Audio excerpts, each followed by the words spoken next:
नमस्कार, रोशन भाव सिटी हलचल में आप सभी का स्वागत है। मैं हूं अमित रोशन और सबसे पहले नजर डालते हैं मुख्य समाचार पर। और मुख्य समाचार आ रहा है हरियाणा से, जहां पर हरियाणा के कैबिनेट मंत्री रतनलाल कटारिया ने कहा है कि सिंधु बॉर्डर पर जिस निहंग ने एक व्यक्ति की हत्या की है उस पर कार्रवाई होनी चाहिए और कड़ी से कड़ी सजा दी जानी चाहिए और मुख्यमंत्री हरियाणा को इस पर तुरंत कार्रवाई के आदेश भी देने चाहिए। सिंधु बॉर्डर पर निहंग सिख द्वारा लखबीर सिंह नाम के एक व्यक्ति की हत्या मामले में सांसद रतनलाल कटारिया ने बर्बरतापूर्ण घटना इसे बताया है। उन्होंने कहा कि उन्हें आशा है कि हरियाणा के मुख्यमंत्री इस मामले में उचित कदम उठाएंगे।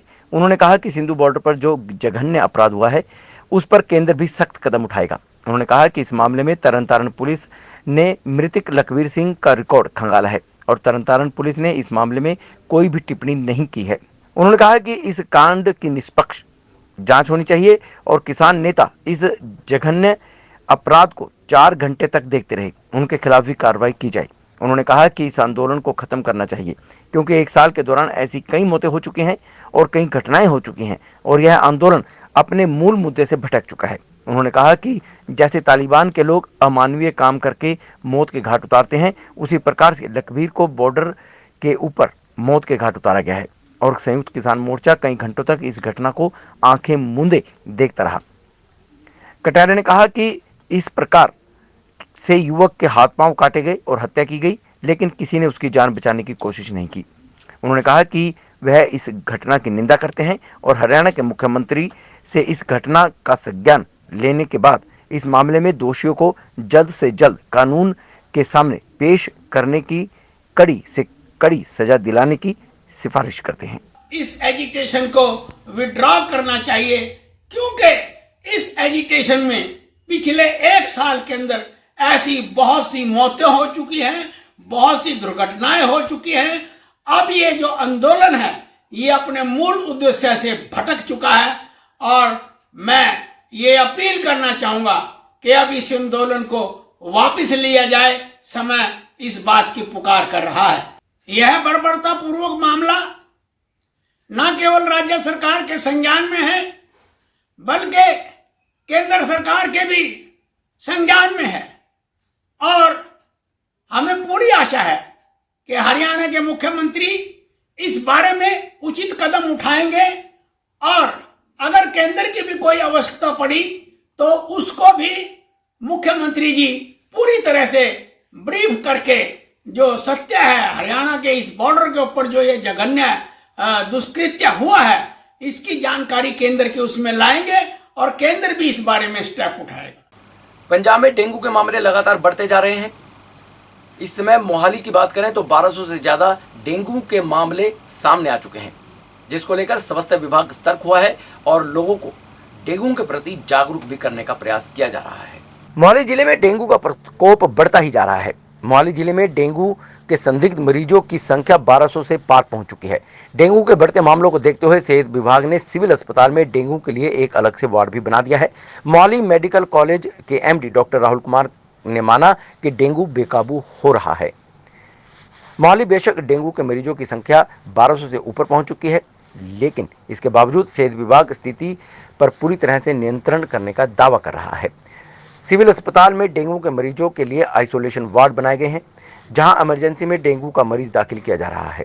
डेंगू से बचाव के लिए लोगों को जागरूकता मुहिम भी चलाई गई है। 3-4 दिन में फॉगिंग स्प्रे भी करवाने का दावा किया गया है ताकि डेंगू के प्रकोप से बचा जा सके। मोहाली मेडिकल कॉलेज के एमडी डॉक्टर कुमार राहुल ने माना कि डेंगू बेकाबू हो रहा है, इसको लेकर सतर्कता बरतने की आवश्यकता है। डॉक्टर राहुल कुमार ने कहा कि 50 बेड का एक वार्ड शुरू कर दिया गया है। डेंगू के संदिग्ध मरीजों का इलाज अब इमरजेंसी के बजाय सीधे इसी वार्ड में किया जा रहा है। डॉक्टर राहुल ने लोगों से अपील की है कि वह अपने घरों पर पानी जमा ना होने दें ताकि मामले जो बढ़ रहे हैं उन पर नियंत्रण रखा जा सके। बाकी असी नज़र रख रहे हैं पूरे मसले पे। मेरी डिप्टी कमिश्नर नाम गल हुई है। असी सारे रेजिडेंट वेलफेयर एसोसीएशन के जोड़े मैंबरस है उन्होंने इन्वॉल्व कर रहे हैं। ਜਿਹੜੀ टीम्स हैगी घर घर जाके तो सारे चैकिंग कर दी है कि कितने ब्रीडिंग हो रही है, कितने लार्वा पिया है।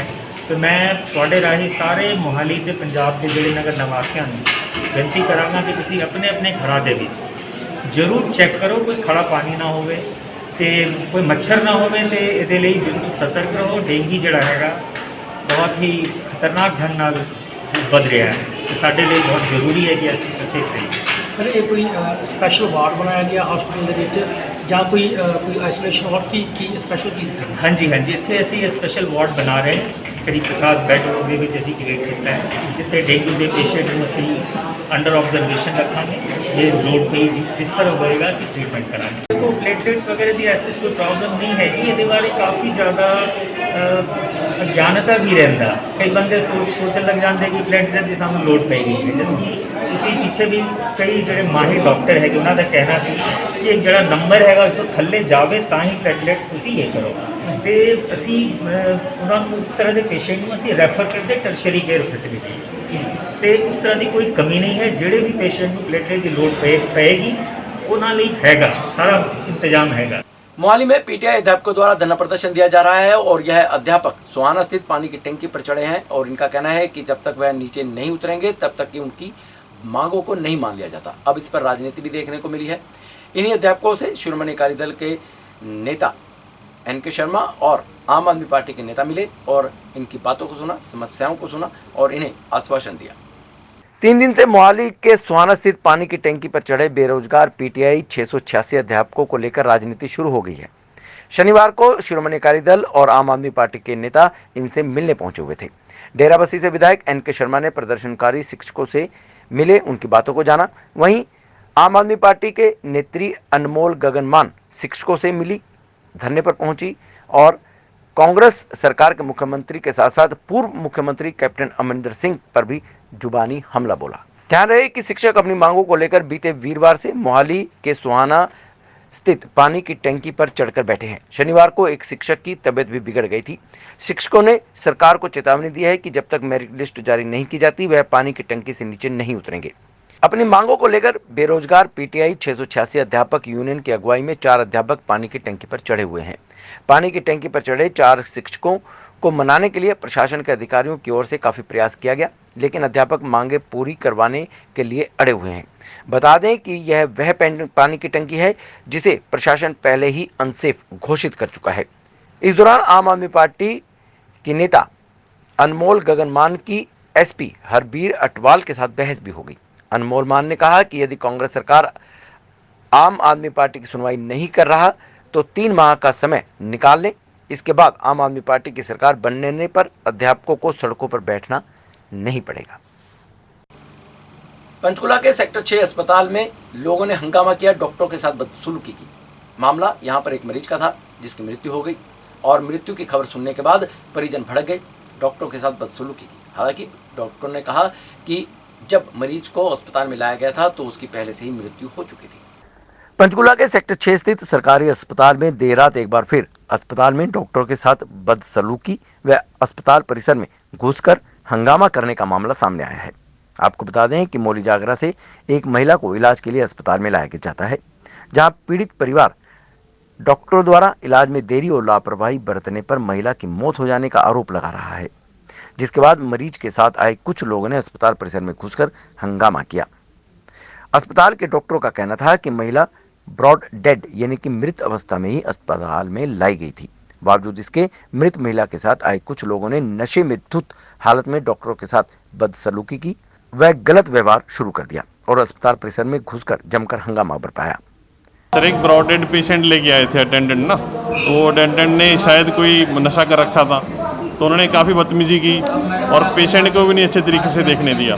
तो फिर हमने पीसीआर को कॉल किया, पीसीआर आई तो थोड़ा शांत हुआ माहौल। नहीं हाथापाई तो नहीं की पर बदतमीजी जरूर कर रहे थे वो। सर नाम वगैरह कुछ नहीं पता, शायद मौली जागरा के थे वो, शायद वो आइडिया नहीं है कोई। हाँ हमने पुलिस को कंप्लेंट दिया रिटर्न में, ये बदतमीजी की हमारे साथ और हमारे काम को रोका गया इन्होंने। नहीं कोई आरोप ही नहीं, आके झगड़ा करना स्टार्ट कर दिया उन्होंने। वहीं पूरे मामले में 3 घंटे के करीब बीत जाने के बाद पुलिस कर्मचारियों से इस घटना को बताया गया। पुलिस कर्मचारियों ने पूरी घटना के बारे में जानकारी देने से बचते हुए यहां पर नजर आई। पुलिस कर्मचारी की बात माने तो करीब 3 घंटे की पूछताछ के बाद ही कुछ कहा जा सकेगा। ये मामला था कि ये 9:30 बजे मैंने 1 घंटे पहले बात करी घर पे, ठीक है जी। तो अर्जेंट इनको बीमार हुआ तो मैं इनसे बात करके चला गया, दवाई ववाई दिलवा के नॉर्मल डॉक्टर से। इनको बुखार था, कम से कम था बुखार, तो अंदर बसा हुआ था वो। हाँ, मेरे मदर ही है, ठीक है जी, क्योंकि जो मेरी वाइफ है ना वो साली है, मैं आपको क्लियर बताऊँ, वो मेरी साली है। तो अर्जेंट मेरे को पता चला तो ऐसे अब वही है कि जैसे इन्होंने भर्ती करा, अर्जेंट कार्ड बनाना टाइम नहीं मिला। जो मेरे इनका जो लड़का आया था, ठीक है जी, उन्होंने कुछ बोला होगा, इसलिए इतने में तो वो 5-10 मिनट के बाद वो ख़त्म हो चुके थे। सर हाथापाई ये था, कुछ दोस्त आए थे उसके साथ, मैं बताता हूँ, वो ड्रिंक कर रखी थी सर, मैं ये नहीं कहता नहीं करके, ड्रिंक कर रखी थी। अब जो दोस्त बोल रहे हैं पीछे से, अब उनको क्या पता, जिसकी माँ गुजरी है उसी को बीतेगी। हाँ भी उसकी माँ गुजरी है तो हमें क्या बोलना चाहिए, कैसे डॉक्टर को फेस करना चाहिए, हम डॉक्टर के ऊपर भी अंजाम नहीं लगा रहे। हाँ, अगर 2-3 घंटे रहते तो हम ऑप्शन लगा सकते हैं, हाँ भी डॉक्टर की गलती है ये, ठीक है सर। तो ऐसा कुछ नहीं है, बट जो हमारी माँ की प्रॉब्लम थी, बुखार ज़्यादा चढ़ा हुआ था, बाकी उतना नहीं था। मेरे को दिखा था, अब हम सिर्फ सर अपनी माँ को ले जाने के लिए आए हैं। ऐसा ही मामला मौलिक अस्पताल में भी देखने को मिला है। मूलभूत सुविधाओं की कमी के चलते यहाँ पर 5 वर्षीय एक बच्चे की मृत्यु हो गई, जिसके बाद परिजनों ने डॉक्टर पर लापरवाही का आरोप लगाया और हंगामा किया। पंजाब सरकार की ओर से बेशक सरकारी अस्पतालों में हर तरह की मूलभूत सुविधाएं मुहैया करवाने के बड़े बड़े दावे किए जाते हैं, लेकिन मोहाली का सिविल अस्पताल है जहां मूलभूत सुविधाओं के अभाव के चलते मरीजों को और उनके तीमारदारों को परेशान होना पड़ता है। शनिवार को गुरु नानक कॉलोनी निवासी 5 साल के बच्चे की मौत हो जाने के बाद परिजनों की ओर से यहां पर जमकर हंगामा किया गया। टीवी स्क्रीन पर आप यह देख सकते हैं कि अस्पताल में अफरा तफरी की तस्वीरें रही। यह मोहाली का इकलौता फेज 6 का सिविल अस्पताल की तस्वीरें हैं, जिसमें doctor BR Ambedkar state institute of medical science के नाम से जाना जाता है। लेकिन हालात ऐसे हो गए कि लोग आते हैं तो यहाँ इलाज करवाने हैं, लेकिन जिस तरह से यहाँ के हालात हैं उससे मरीज ठीक होने की जगह और बीमार ही यहाँ से निकलते हैं। ना मरीजों को पूरा इलाज मिल रहा है, ना उनकी देखभाल हो रही है, और ना ही यहाँ पर व्हील चेयर तक का इंतज़ाम नहीं है। कोई मरीज फर्श पर बैठा तड़प रहा है, किसी से व्हील चेयर नहीं चल रही है। शनिवार को औद्योगिक क्षेत्र फेज 8 स्थित गुरु नानक कॉलोनी निवासी 5 साल के बच्चे की डेंगू से मौत हो जाने के बाद परिजनों की ओर से जमकर हंगामा हुआ। परिजनों का आरोप था कि उन्हें एक जगह से दूसरी जगह भेजा जाता रहा, लेकिन उपचार शुरू नहीं किया गया, जिस कारण बच्चे की मौत हो गई। वहीं मरीजों के तीमारदारों का कहना है कि घंटों लाइन में लगे रहते हैं, लेकिन डॉक्टर पूरी तरह से चेक तक नहीं करते। वहीं डॉक्टरों का कहना है कि डेंगू के मरीजों के बढ़ने का कारण यह हालात हुए हैं, क्योंकि सुबह 8 बजे से 12 बजे तक 150 लोगों की एंट्री हो चुकी है। एक मरीज को देखने में 5 से 10 मिनट का समय लग जाता है, इसलिए अस्पताल में रश ज़्यादा हो रहा है। तो 12 बजे तक 120 स्लिप्स ਜਿਹੜੀਆਂ ਨੇ ਉਹ ਬਣ ਚੁੱਕੀਆਂ। So on N average it is like ਤੁਸੀਂ ਦੇਖ ਲਓ ਕਿ 4 ਘੰਟਿਆਂ 'ਚ 120 ਪਰਚੀਆਂ ਜਨਰੇਟ ਹੋ ਚੁੱਕੀਆਂ ਨੇ। ਜਿਹੜੇ ਪੇਸ਼ੈਂਟਸ ਹੈਗੇ ਨੇ ਉਹਨਾਂ ਦੀ ਕਿਊ ਹੈਗੀ ਹੈ, ਕਿਉਂਕਿ ਫੀਵਰ ਕੇਸਿਸ ਜਿਹੜੇ ਨੇ ਉਹ ਔਨ ਦਾ ਰਾਈਜ਼ ਹੈਗੇ ਆ। ਸੋ ਹੁਣ ਫੀਵਰ ਕੇਸ ਪਰ ਪੇਸ਼ੈਂਟ ਪਰ ਪਰਚੀ ਅਗਰ ਤੁਸੀਂ ਉਹਨੂੰ 4 ਸਵਾਲ ਵੀ ਪੁੱਛਦੇ ਹੋ, ਉਹਦਾ ਟੈਂਪਰੇਚਰ ਦੇਖਦੇ ਹੋ, ਉਹਦੇ BP ਦੇਖਦੇ ਹੋ, ਤਾਂ ਮਿਨੀਮਮ 10 ਪੇਸ਼ੈਂਟਸ ਪਰ ਪੇਸ਼ੈਂਟ ਲੱਗਦੇ ਨੇ। ਇਸ ਤੋਂ ਇਲਾਵਾ ਟਰਾਮਾ ਕੇਸਿਸ ਹੈਗੇ ਨੇ, ਜਿਹੜੇ 2 ਡਾਕਟਰਸ ਐਮਰਜੈਂਸੀ ਡਿਊਟੀ ਤੇ ਤੈਨਾਤ ਨੇ, ਫਿਜ਼ੀਸ਼ੀਅਨ ਡਿਊਟੀ ਤੇ ਪੇਸ਼ੈਂਟ ਦੇਖ ਰਹੇ ਨੇ। ਮੈਂ ENT ਸਪੈਸ਼ਲਿਸਟ ਹਾਂ, ਮੈਂ ਵੀ ਪੇਸ਼ੈਂਟ ਦੇਖ ਰਹੀ ਹਾਂ। ਡਾਕਟਰ ਬਰਾੜ ਜਿਹੜੇ ਨੇ ਉਹ ਮਾਈਨਰ OT 'ਚ ਟਰਾਮਾ ਪੇਸ਼ੈਂਟ ਦੇਖ ਰਹੇ ਨੇ, ਤੇ ਡਾਕਟਰ ਨਵਜੋਤ ਜਿਹੜੇ ਨੇ ਉਹ ਫੀਵਰ ਪੇਸ਼ੈਂਟਸ ਦਾ ਵਰਕਅਪ ਕਰ ਰਹੇ ਨੇ। ਇਸ ਤੋਂ ਇਲਾਵਾ 4 ਡਾਕਟਰਸ ਇਸ ਟਾਈਮ ਐਮਰਜੈਂਸੀ 'ਚ ਨੇ, 4 ਸਟਾਫ ਨਰਸਾਂ ਨੇ। ਕਿਉਂਕਿ ਅਗਰ ਤੁਸੀਂ ਪੇਸ਼ੈਂਟ ਨਾਲ ਅਗਰ ਤੁਸੀਂ ਇੱਕ ਪੇਸ਼ੈਂਟ ਦੇਖਦੇ ਹੋ, ਉਹਨੂੰ ਪੁੱਛੋਗੇ ਤੇਰੀ ਕੀ ਤਕਲੀਫ ਹੈ, ਉਹਨੂੰ 2 ਸਵਾਲ ਪੁੱਛੋਗੇ, ਫਿਰ ਉਹਨੂੰ ਦੇਖੋਗੇ, ਉਹਦੀ ਪਰਚੀ ਲਿਖੋਗੇ, ਉਹਨੂੰ ਟੈਸਟ ਦੱਸੋਗੇ, ਉਹਦਾ BP ਸ਼ੂਗਰ, ਜਿਹੜੇ ਬਜ਼ੁਰਗ ਨੇ ਉਹਨਾਂ ਦੇ BP ਸ਼ੂਗਰ ਚੈੱਕ ਹੋ ਰਿਹਾ ਹੈ। ਡਾਕਟਰ ਘੱਟ ਨਹੀਂ ਹੈ। ਅਗਰ ਤੁਸੀਂ ਪੇਸ਼ੈਂਟ ਅੱਛੀ ਤਰ੍ਹਾਂ ਦੇਖਦੇ ਹੋ, ਮਿਨੀਮਮ 10 ਪੇਸ਼ੈਂਟ 10 ਮਿੰਟ ਪ੍ਰਤੀ ਪੇਸ਼ੈਂਟ ਲੱਗਦੇ ਨੇ। ਅਸੀਂ ਦੇਖੋ, ਮੈਂ ਪਰਸੇ ਇੱਥੇ ਸਿਰਫ ਐਮਰਜੈਂਸੀ ਪੇਸ਼ੈਂਟ ਦੇਖਣ ਆਈ ਹਾਂ। ਜਿਹੜੇ ਔਨ ਡਿਊਟੀ ਡਾਕਟਰਸ ਨੇ ਉਹ ਡਾਕਟਰ ਅੰਦਰ ਬੈਠੇ ਹੋਏ ਨੇ। ਠੀਕ ਹੈ, ਬਿਨਾਂ ਚੈੱਕ ਕਰੇ ਭਰਤੀ ਰੈਫਰ ਕਰ ਰਹੇ ਜੀ। ਬਿਨਾਂ ਚੈੱਕ ਕੀਤਿਆਂ ਕਦੇ ਵੀ ਅਸੀਂ ਪੇਸ਼ੈਂਟ ਨਹੀਂ ਰੈਫਰ ਕਰਦੇ, ਇਹ ਬਿਲਕੁਲ ਬੇਬੁਨਿਆਦ ਹੈ।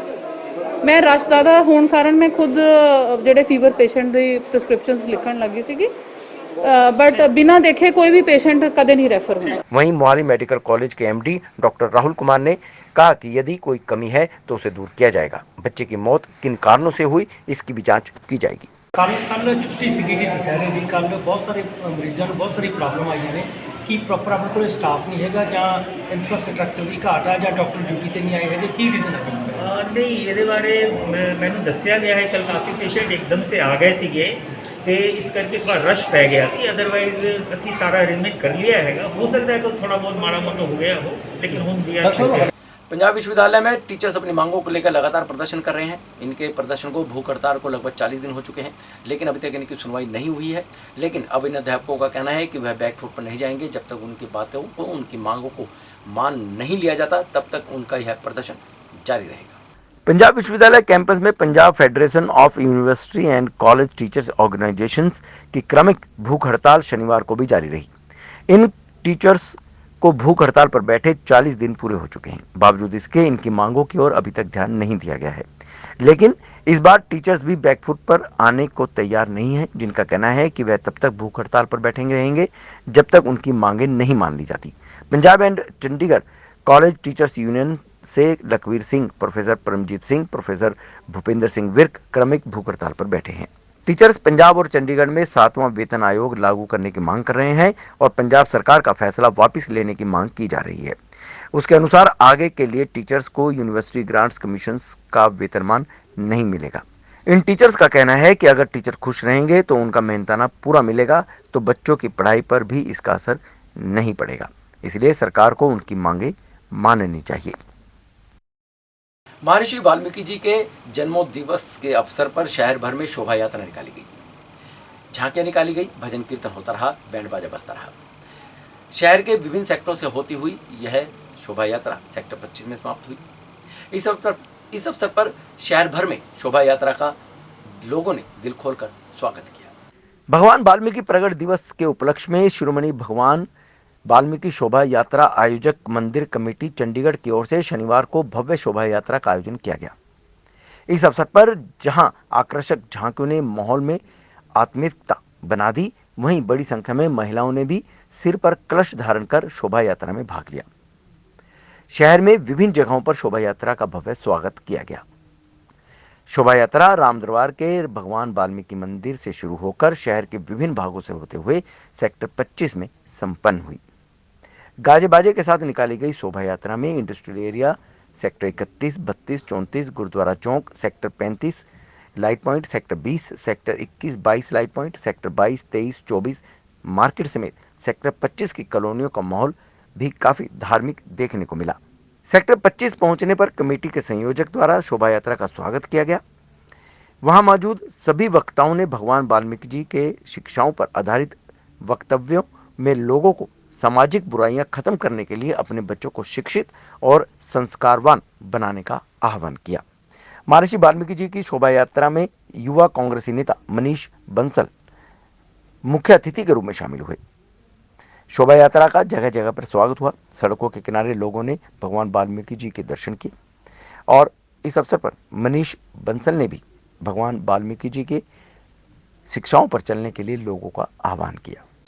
आज की जो वाल्मीकि यात्रा हम लोग निकाल रहे हैं, ये राम दरबार वाल्मीकि आश्रम से शुरू होकर इंडस्ट्रियल एरिया सेक्टर 31, 32 से होती सेक्टर 20, 21, 22, 23, 24, 25 में जाकर जो विशाल समारोह के रूप में जाकर समाप्त होगी। सर, इस यात्रा का हमारा एक ही मकसद है कि जितने भी सर्वे धर्म के लोग हैं, इस यात्रा में सभी धर्म के लोग सम्मिलित होते हैं और सभी अपना बढ़ चढ़ कर हिस्सा लेते हैं, जिसमें समानता का पूरा संदेश जाता है। सबसे पहले तो मैं सभी धर्म प्रेमी को जय वाल्मीकि और भगवान वाल्मीकि पावन प्रकट उत्सव की सभी शहरवासियों को, नगरवासियों को लाख लाख बधाई। और साथ ही आज भगवान वाल्मीकि शोभा यात्रा जो कि राम दरबार से शुरू होकर 25 सेक्टर में आरंभ होगी। और साथ ही मैं सभी धर्म प्रेमी को एक चीज़ कहना चाहूँगा कि उस परमपिता परमात्मा जो उनकी कहे हुए जो बोल है, जो शिक्षाएँ हैं, हम अपने और अपने परिवार के बच्चों को सभी को उनकी मार्गदर्शन के रास्ते पर चलाएं। तो ये थी शहर में घटित ऐसी खबरें जो हमने आपको बताने का प्रयास किया है। यदि आप भी अपने शहर की खबरों को जानना चाहते हैं तो आपको सब्सक्राइब करना है रोशन भव और देखते रहिए सिटी हलचल। नमस्कार।